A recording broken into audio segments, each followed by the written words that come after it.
meaning that matches the hard work these graduates have put in, and bless this ceremony, that it may be a memorable sending worthy of the journey itself.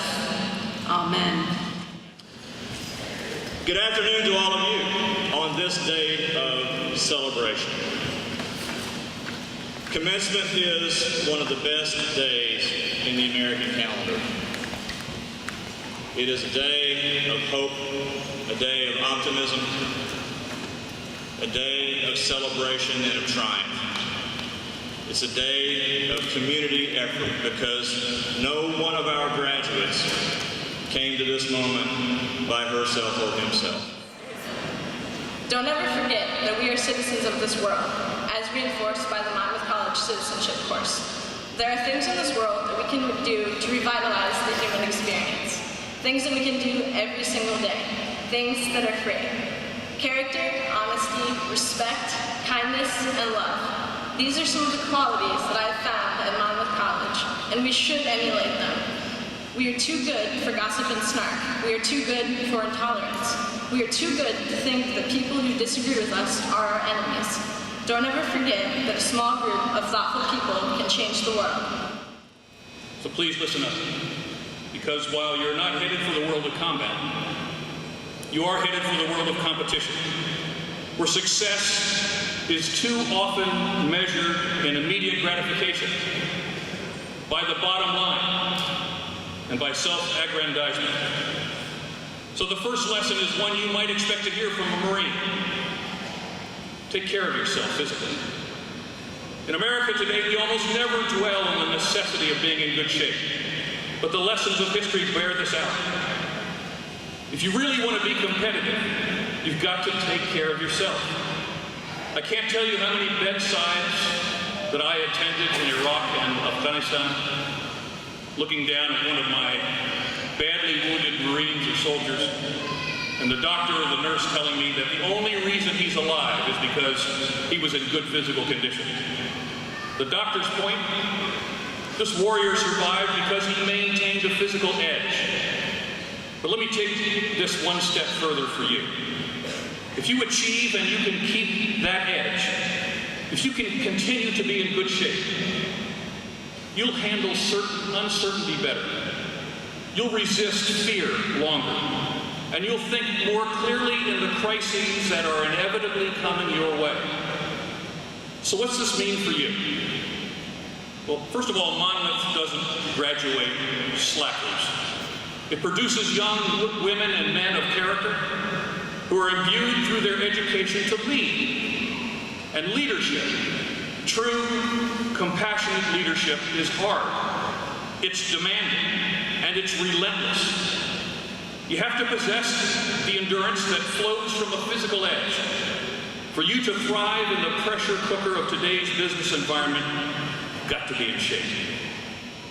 To arrive here today, many of you have endured the physical strain of all-nighters at Hughes Library, undoubtedly.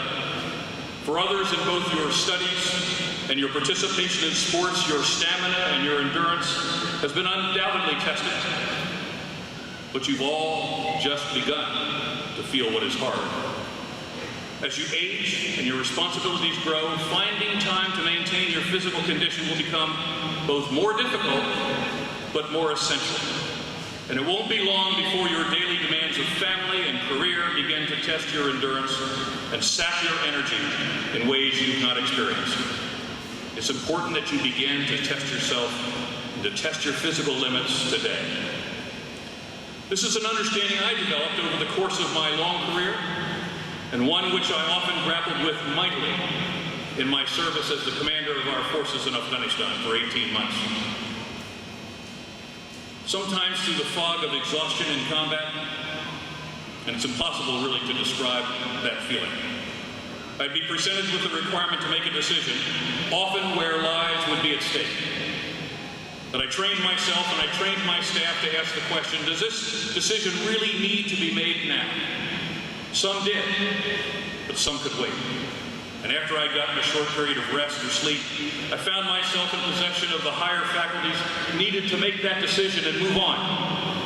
Over and over again, I was thankful that my level of physical conditioning afforded me the capacity to resist the waves of exhaustion coming at me continuously. Maintaining your physical health is not, as Mark Twain once quipped, a matter of eating what you don't want, or drinking what you don't like, or doing what you'd rather not. Indeed, it's quite the opposite. Only by maintaining your physical condition will you be able to achieve the full potential and to appreciate and experience all that the world has to offer you over the course of your lives. Now, my second lesson involves nurturing your intellect and cultivating a lifelong curiosity. It's this: be the master of your profession. I know that at this moment you don't need some old guy to tell you to continue to crack the books for the rest of your life. Some of you are booked out. I can see it in your eyes. In any case, you've been sorely and rigorously tested by the curriculum of this great institution. But trust me, your success in life will be determined in many respects by your capacity to learn, and in learning, to master the ability to embrace new ideas and turn them to your favor.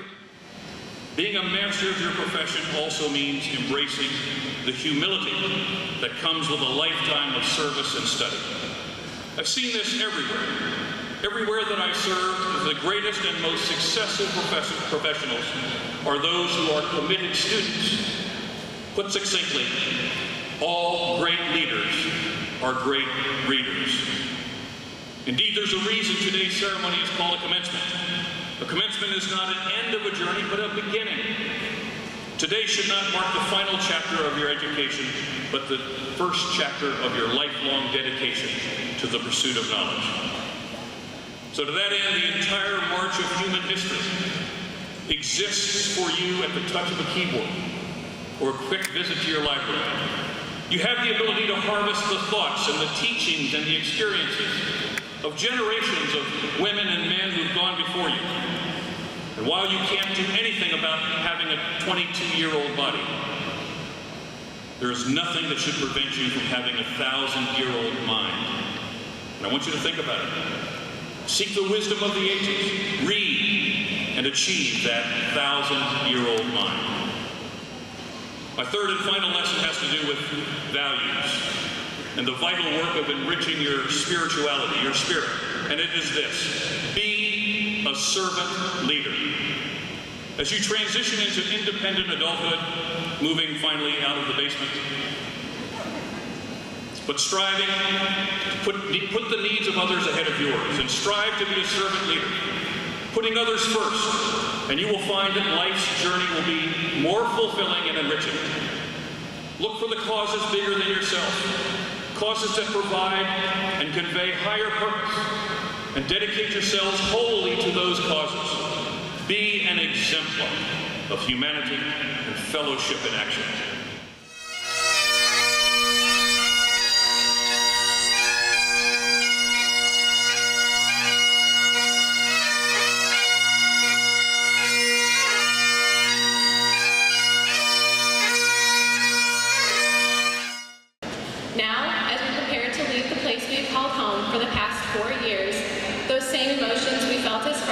Are finding their way back. We prepare to begin yet another chapter of our lives. Only this time, we are more experienced and have an encompassing perspective on the world we are about to enter.